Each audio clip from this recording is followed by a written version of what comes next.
Начали 15 мегатонн.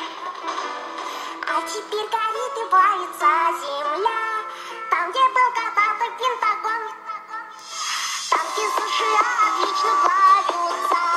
И зачем их выпустить за завод?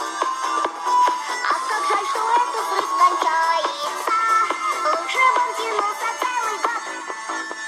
Скатертью, скатертью хлопья крылья стелится. И забивается нам противогаз. Каждому лучше ей верится. Может быть, выживет кто-нибудь из нас. Но на этом песня не кончается. Мы построим новый полигон. Все, что после этого останется, мы погрузим в голубой вагон.